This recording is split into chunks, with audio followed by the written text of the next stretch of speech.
Halo teman-teman semuanya, kembali lagi di MSC TV Indonesia bersama aku Vigan. Dan hari ini sudah ada narasumber yaitu Romo John Kilmas MSc. Selamat siang Romo. Selamat siang Vegan. Ya, gimana nih kabarnya Romo? Baik. Kabar luar biasa. Kelihatan gugup ya Romo, kenapa nih? Lumayan. Ini kan pertama kali kan masuk di talk show, jadi kita berusaha untuk menenangkan diri dulu sementara. Nggak apa-apa Romo, kita kayak berbincang biasa aja ya. Aman.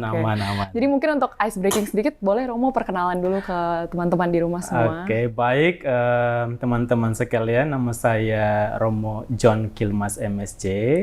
Sekarang saya lagi bertugas di Marshall Island, Pasifik. Oke. Sekarang saya lagi masa liburan, cuti. Jadi kebetulan di sini diajak untuk ngobrol sedikit tentang bagaimana misi kita di Marshall Island. Jadi ya, mari kita ikuti perkembangan perbincangan kita pada siang hari ini. Betul sekali teman-teman, jadi seperti Romo tadi sudah mengatakan, kita akan mendalami lagi kisah dan pengalaman Romo di Marshall Island ya. Tapi mungkin sebelum mulai ke misi Romo sebagai misionaris di Marshall Island, mungkin aku pengen tahu dulu, dan untuk teman-teman di rumah juga untuk mengetahui, Romo tuh sebenarnya memutuskan untuk menjadi imam tuh kenapa, dan kenapa bergabung ke MSc, seperti itu. Oke, baik, itu awalnya itu sebenarnya jadi imam itu tidak punya impian jadi seorang imam. Tapi ketika itu saya ingat setelah tamat SD, itu orang tua saya, mereka ingin supaya saya sekolah di SMP biasa. Dan kemudian kalau Tuhan ingin, maka saya menjadi seorang dokter. Tapi kebetulan waktu itu, teman-temanku di kampung itu kan, ada yang ingin masuk ke seminari, melamar ke seminari. Jadi saya katakanlah ikut ramai masuk ke seminari. Tapi dalam perjalanan waktu, itu sepertinya ini adalah jalan panggilan saya. Begitu. Jadi ya sudah, teman-teman yang mereka yang ingin masuk seminari, mereka keluar semua. Tinggal saya yang bertahan waktu itu, sampai sekarang. Itu awalnya itu. Dan di tempat saya, di paroki saya itu, dulunya itu dilayani oleh seluruh imam MSc. Jadi saya tidak tahu yang namanya SVD, yang lain tidak tahu. Cuman saya tahu cuman MSc. Jadi dari situlah saya mencoba untuk mengikuti perjalanan itu, dan ketika tamat SMA saya mengikuti setahun pembinaan di Ambon, dan kemudian memilih MSc sebagai jalan panggilan saya di tarekat orang kongregasi yang saya ingin ikuti pembinaan sampai jadi seorang pastor. Seperti itu. Oke, berarti memang panjang ya Romo prosesnya. Lumayan, lumayan panjang, lumayan panjang. Tapi Romo tiba sampai di saat ini ketika menjadi misionaris itu gimana sih Romo, kayak apakah pernah berpikir sekalipun gitu, aku mau jadi misionaris gitu nantinya? Ya, MSc sendiri kan seorang misionaris kan, kita sebagai MSc seorang misionaris. Tapi kalau berpikir bagaimana bisa sampai ke luar negeri, itu tidak pernah terpikirkan sama sekali. Nah, saya baru tahu itu ketika jadi sebagai seorang diakon dan diutus ke Marshall Island sebagai misionaris yang berkarya di luar negeri. Dan tidak pernah punya impian bahwa nanti saya jadi seorang MSc, saya akan ke luar negeri, tidak pernah. Dan itu ya jalan-jalan Tuhan lah, seperti itu. Oke, tapi berarti Romo senang dong ya sekarang bisa sekalian jalan-jalan, sekalian menjalankan misi gitu ke Marshall Island ya? Ya, kita menikmati. Kita menikmati pelayanan bersama dengan umat masyarakat di sana, walaupun dalam keadaan susah senang, ya kita menikmati semuanya. Dan syukur bahwa awal-awal sedikit kaget, shock begitu dengan budaya yang baru seperti itu, tapi dalam perjalanan ternyata ya enak juga melayani bersama dengan masyarakat, umat di tempat yang baru, dengan kultur yang baru seperti itu, ya luar biasa. Ya artinya bahwa moto kita untuk membawa hati kudus Yesus kemana-mana itu tercapai seperti itu. Jadi dimanapun kita ditempatkan, disitulah di bawah misi itu, hati kudus Yesus itu. Tapi mungkin mau tahu dikit dulu Romo, mungkin teman-teman di rumah juga mungkin belum tahu Marshall Island itu seperti apa ya Romo ya? Dengar-dengar katanya kecil banget ya Romo pulaunya ya? Iya, awalnya juga saya baru tahu bahwa ada negara itu, karena kan selama ini kan cuma dengar negara yang besar-besar ya, seperti Amerika, dan lain sebagainya.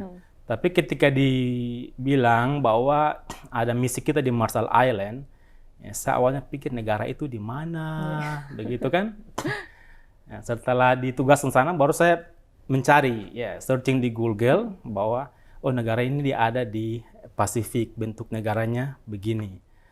Boleh dikatakan sampai di sana baru saya mulai katakanlah melihat situasi keadaan di sana, negaranya seperti ini, orang-orangnya seperti ini, kulturnya seperti ini, bahasanya begini, makanannya begini, ya pola hidup mereka begini, pokoknya semua. Di sana baru saya mulai belajar tentang keadaan mereka di sana. Oke, Seperti tapi itu. berarti penduduknya itu banyak nggak ya Romo di Marshall Islands? Penduduknya itu dalam perkembangan tahun ke tahun pasti berkembang lah ya. Tahun 2020 itu kalau tidak salah jumlah populasinya itu mencapai 59.000 lebih. Mungkin sekarang ada naik lagi, mungkin sekitar 60 atau 70. Nah, dan kebanyakan mereka pun di sana karena mereka dekat dengan US, maka anak-anak mereka itu kebanyakan yang dikirim ke luar negeri seperti di Amerika. Dan selain Marshall Islands sendiri itu boleh dikatakan ada Marshall Island kedua di US. Kan penduduknya di sana juga banyak yang tinggal di sana, menikah, bekerja semua di sana. Jadi seperti itu. Dan di mana itu Marshall Island ya di Pasifik, bagian dari negara Pasifik. Kalau mau lihat di peta itu di antara Nauru dan Kiribati. Di peta hampir nggak kelihatan. Nggak kelihatan itu. Negara kecil kan, negara kepulauan. Jadi kalau mau searching itu bagusnya langsung ketik namanya. Jangan langsung Google Earth. Kalau Google Earth itu masih mesti di zoom baru dapat. Tapi enak sebenarnya kalau menjalani misi dengan penuh semangat dan menikmati ya itu pasti akan enak saja tinggal di sana. Yang penting maksudnya kita kan ke sana kalau misalnya Romo tidak memperhatikan suasana tapi maksudnya yang penting misinya dijalankan seperti itu. Itu yang paling penting. Ya, betul. Oke, yang penting enjoy juga ya Romo. Enjoy. Nah, kalau dari umat Katoliknya sendiri itu banyak nggak ya Romo? Dari 50.000 atau sekian penduduknya itu? Iya, di sana boleh katakan kita umat jumlah Katolik itu kita sedikit sekali sekitar 6.000 jiwa. Itu pun tidak di satu kota tapi di pulau-pulau kan. Jadi Jadi kita di sana Marshall Islands sendiri itu kita punya ada 6 paroki. Ya, 6 paroki yang di pulau-pulau. Dan plus 1 paroki militer US. Jadi kita di sana berkarya, MSC di sana berkarya. Marshall Islands itu di bawah tanggung jawab 3 provinsi MSC. Jadi provinsi Indonesia sendiri, kemudian provinsi Filipina, dan provinsi Pasifik sendiri. Nah, jadi kita boleh katakanlah tugas kita di sana itu membina umat, katakan membimbing mereka karena masih ya prefektur di sana. Jadi kita punya misi pelayanan kita itu pada pewartaan iman dan pembinaan iman umat di sana yang kita fokusi sampai sekarang. Oke Romo, kalau boleh tahu di Marshall Island itu gereja Katolik udah berdiri berapa lama ya Romo di sana? Kita di sana sejak tahun 1891 dibawa oleh para misionaris MSC sendiri dari Prancis ya. Mereka diutus ke sana oleh kita punya pemimpin umum waktu itu, Pater Julius Chevalier di sana. Mereka masuk sekitar bulan Oktober kalau tidak salah. Dan hingga sekarang sekarang sudah 130 tahunnya kalau tidak salah kita di sana. Dan kita berkembang dari tahun ke tahun, kita berkembang hingga sekarang sudah jumlah yang segitu, 6.000-an jiwa, jumlah jiwa di sana. Dan itu diharapkan terus berkembang sih misi pewartaan di sana. Karena kita datang di sana tahun itu MSC, kemudian ada sedikit jeda di mana ada para pastor Yesuit datang juga di situ. Kemudian kita waktu itu tahun 1919 sempat diusir keluar oleh tentara Jepang. Dipindahkan ke Yokohama di sana. Terus umat di sana kan kehilangan gembala kan, tidak ada yang mimpin misa seperti itu. Dan mereka di sana untuk itu mereka berdoa rosario di sana untuk mempertahankan mereka punya iman sebagai seorang Katolik. Dan hingga sekarang boleh dikatakan doa rosario itu jadi populer di sana. Jadi kita di paroki saya khususnya itu kita sepanjang tahun itu berdoa rosario. Jadi tidak hanya di sini bulan Maria, Mei, kemudian Oktober, tapi sepanjang tahun kita berdoa rosario gara-gara itu. Dan itu ya luar biasa, itu membuat mereka tetap dengan iman mereka. Sesudah itu juga para Yesuit juga pernah juga diusir keluar juga waktu itu. Dan 2 kali mereka ditinggalkan oleh para misionaris. Tapi syukur mereka buat hal yang sama, berdoa rosario dari rumah ke rumah, ada yang di gereja, setelah itu pokoknya mereka berdoa seperti itu untuk tetap menjadi seorang Katolik. Dan setelah tahun 1919 itu masuknya Yesuit, kemudian mereka juga karena kekurangan anggota untuk di situ. Setelah itu kita MSC kembali sekitar tahun berapa saya lupa. Tapi kita seperti itu. Jadi boleh dikatakanlah umat di sana sangat kuat dalam iman mereka dan mereka berusaha untuk tetap menjadi seorang Katolik. Gitu. Jadi sudah lumayan sih, sudah 130-an tahun sih di sana. Luar biasa ya Romo bisa bertahan selama itu, kemudian imannya juga sangat kuat, itu sangat menginspirasi sih. Itu luar biasa. Dan berarti Romo sebagai misionaris ini merupakan tugas yang sangat mulia ya, bisa datang ke sana untuk terus melanjutkan perkembangan dari gereja Katolik seperti itu. Iya, kita sebagai penerus lah apa yang sudah dibuat oleh kita punya para pendahulu, kita teruskan hingga sekarang dan itu akan berjalan terus.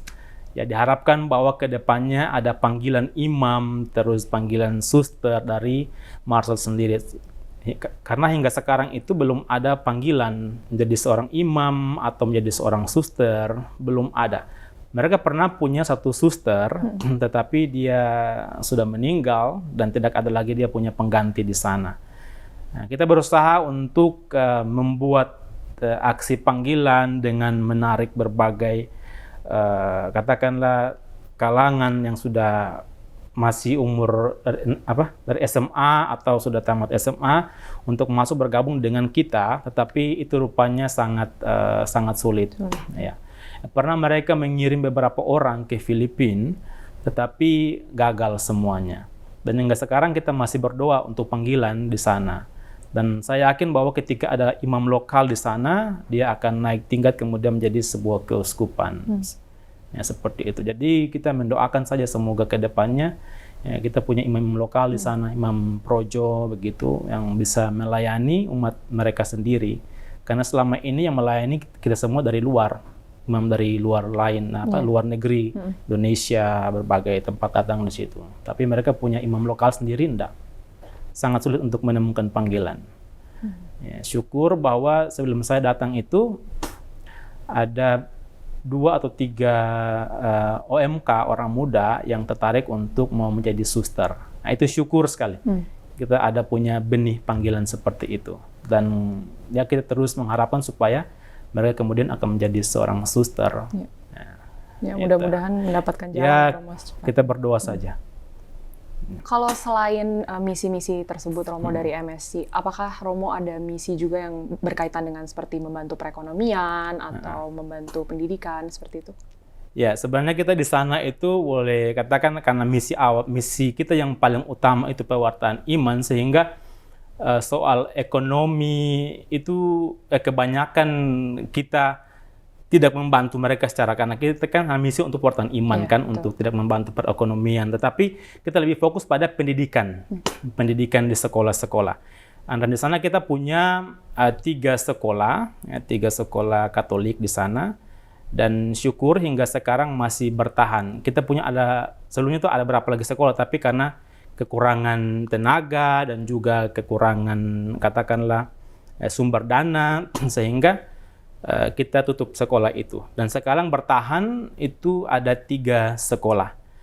Dan sekolah yang sekarang di tempat saya itu yang ya boleh katakanlah agak sedikit susah, tetapi kita berusaha untuk bertahan. Dan sekolah di tempat saya itu yang paling terjauh dari 2 sekolah lain, yang di ibu kota dan di paroki pertama di mana saya di sana pastoral.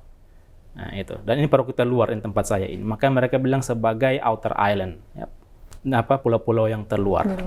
Dan agak susah juga maksudnya. Mungkin mendalami mengenai itu Romo, kayak mengenai culture-nya. Tadi kan Romo juga sudah mengatakan kalau kulturnya itu cukup berbeda ya dengan Indonesia. Nah, mungkin Romo bisa mengelaborate sedikit apa perbedaan kulturnya? Iya, di sana pertama pasti bahasa. Ada bahasa Inggris, tetapi awal-awal saya juga kan belum belajar bahasa Inggris yang baik-baik kan. Masih kacau waktu itu, masih kacau sama sekali. Tapi syukur bahwa saya berusaha untuk belajar karena kita harus berkomunikasi dengan umat kan. Ya, itu. Dan setelah itu tantangan berikut itu bahasa bahasa mereka, bahasa asli mereka. Mereka sebut dengan bahasa Marshallese atau Kajin Majel. Karena di sana saya tinggal di pulau dan orang-orangnya itu tidak semua berbahasa Inggris. Pada umumnya mereka berbahasa mereka, bahasa lokal Kajin Majel. Dan otomatis saya tahu bahasa mereka, kan saya juga sebagai guru mengajar di sekolah. Jadi anak-anak ini mereka harus dijelaskan dalam bahasa mereka juga supaya mereka bisa memahami apa yang kita bilang. Kemudian makanan. Ya, makanan kita di sini kan punya banyak pilihan kan, banyak pilihan makanan gitu. Tapi kalau di pulau itu kita punya pilihan tidak banyak. Jadi selain kalau umpama nasinya habis, maka kita otomatis kita makan sukun dan makan apa?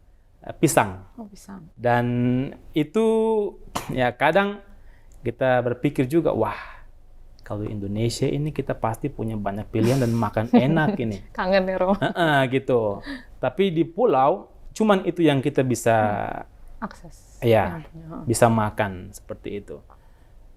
Dan juga bagaimana sikap mereka terhadap kita. Kita di sini kan kalau bertemu saling sapa begitu kan, halo begitu. Tapi di tempat saya khususnya itu sangat jauh berbeda. Lewat pun begitu tanpa bilang selamat pagi, selamat siang. Anak-anak ini pun seperti itu. Anak-anak sekolah itu. Kalaupun dia tahu kita pastor, tetapi ya sudah lewat seperti tidak ada apa-apa di depan. Papasan aja gitu ya. Gitu.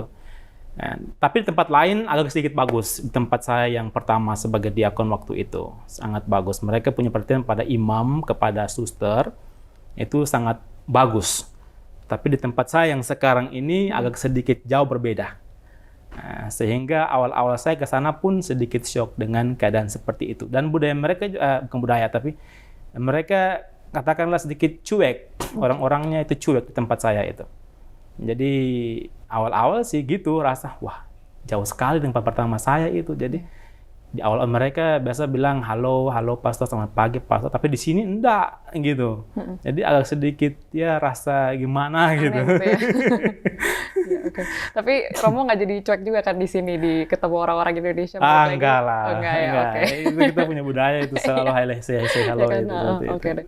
Oke, Romo. Jadi tadi Romo juga udah mengatakan kalau misalnya language itu bisa jadi barrier ya, suatu kendala. Apalagi Romo tadi juga harus mengajar, kemudian masalah culture-nya juga berbeda. Jadi tuh dianggap sebagai kendala gitu ya. Nah, aku pengen tahu Romo melewatinya tuh bagaimana sih kendala-kendala tersebut? Apakah mendapatkan dukungan dari seseorang atau gimana Romo melewatinya? Ya, ini dari awal ya. Dari awal saya waktu pergi ke sana sebagai diakon waktu itu. Dan ketika sampai di sana bulan September, kemudian bertemu dengan pastor pembimbing saya, dia katakan begini, diakon, mereka sangat butuh guru agama. Dan saya bilang, aduh pastor saya belum bisa berbicara dalam bahasa Inggris dengan baik. Dan takutnya nanti ngajarnya gimana gitu. Lalu saya bilang, apakah bisa tahun depan? Dia bilang, tidak bisa. Mereka butuh sekarang. Dan saya bilang, 2 bulan bisa? Oke, kalau begitu. Terus Novembernya saya mulai mengajarkan. Dan ya saya mengajar dengan kemampuan yang bahasa seperti begitu terbatas seperti itu. Dan syukur awal-awal mereka bingung apa yang saya katakan. Mereka sangat, katakanlah, saya tanya apa kalian mengerti apa yang saya katakan? Mereka bilang, enggak mengerti. Oke. Nah, saya bilang, itu masalah kamu, bukan masalah saya. Ya, seperti itu. Tapi dalam perkembangan waktu, kan ada kan teman-teman OMK kan, saya minta mereka, coba ajari saya. Kita setiap saat berbicara dalam bahasa itu. Lokalnya. Bahasa lokal dan juga bahasa Inggrisnya. Supaya saya juga bisa belajar dengan cepat kan. Dan cukup mereka membantu. Umat pun membantu dengan itu. Mereka mengerti bahwa saya sangat kurang dalam bahasa. Jadi mereka membantu saya untuk bercakap-cakap. Jadi setiap kali selesai misa, ya mereka ajak ngomong gitu. Jadi dari situ saya mulai berpikir untuk menambah kosakata setiap saat. Pelan-pelan.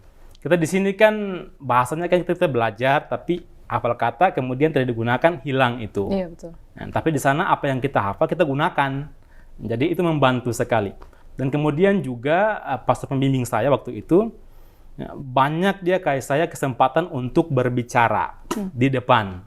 Dan juga terlebih untuk doa-doa seperti itu, dia kasih, kamu saja. Ya sudah, kita hajar saja. Kita bicara seperti itu. Dan itu membantu, sangat membantu dalam pelajaran berbahasa. Nah, dan lebih membantu lagi ketika saya kembali dari sebagai seorang imam, saya kembali ke pulau itu. Karena kan umat kan selalu berbahasa mereka kan.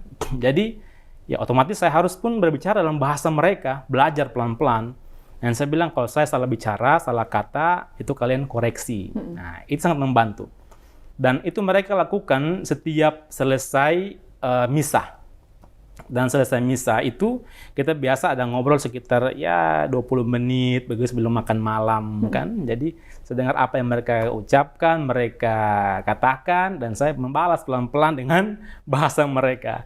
Ya syukur dalam perjalanan waktu sampai sudah 3 tahun ini ya oke.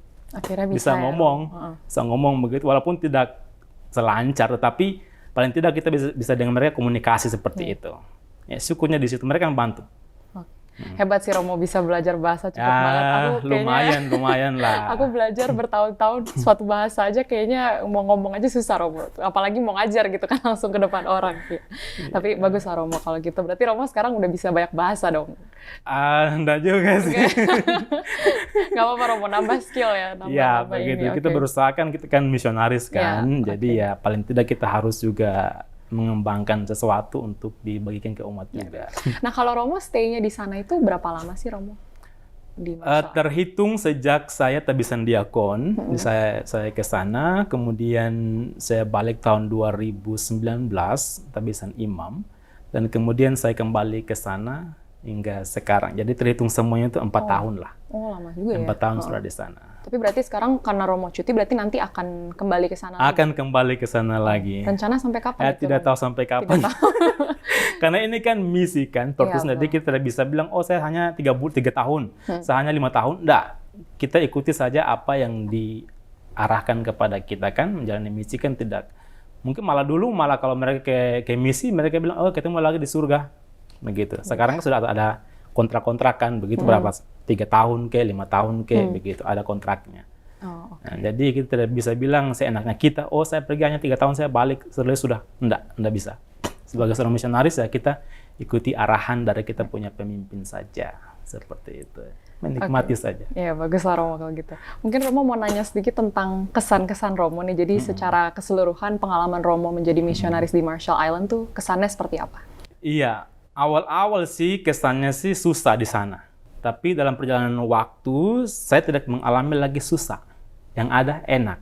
Awal itu tidak menikmati karena berbagai hal yang harus dihadapi, problem bahasa, problem makanan, problem kultur.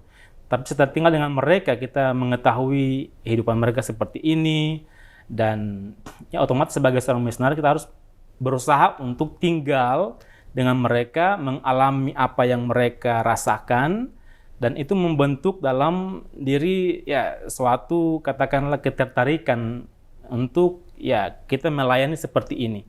Ya, kita seorang misionaris harus seperti ini. Tidak boleh banyak mengeluh, tidak boleh banyak minta ini, minta itu, tapi berusaha untuk menikmati saja kita punya pelayanan sebagai seorang misionaris.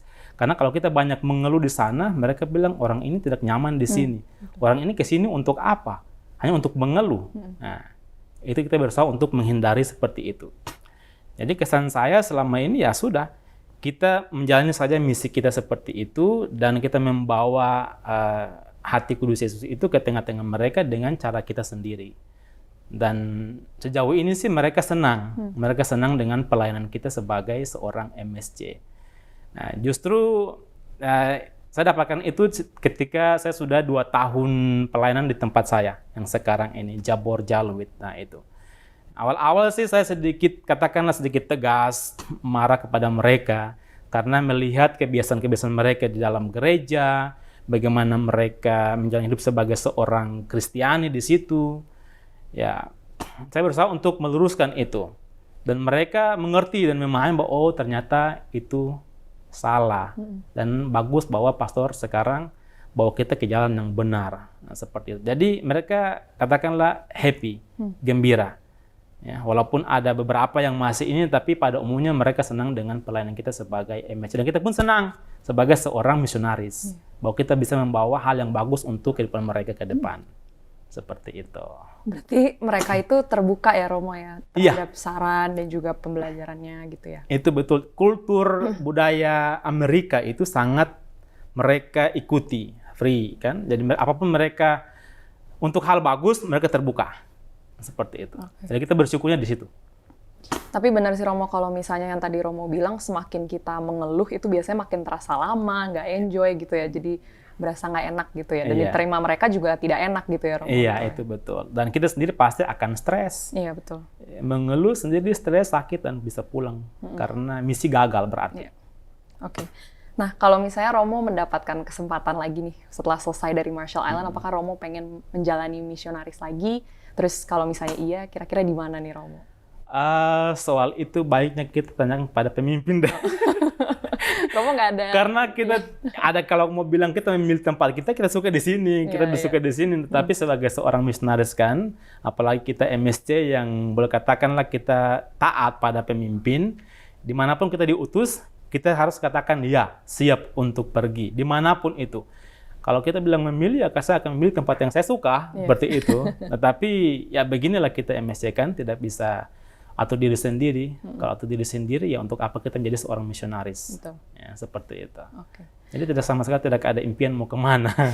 Kita mengikuti saja di mana kita diutus. Tapi mau ya Romo kalau misalnya ada kesempatan untuk menjadi misionaris lagi? Saya sangat senang sekali, bagus. senang, Oke. senang. Dimanapun itu.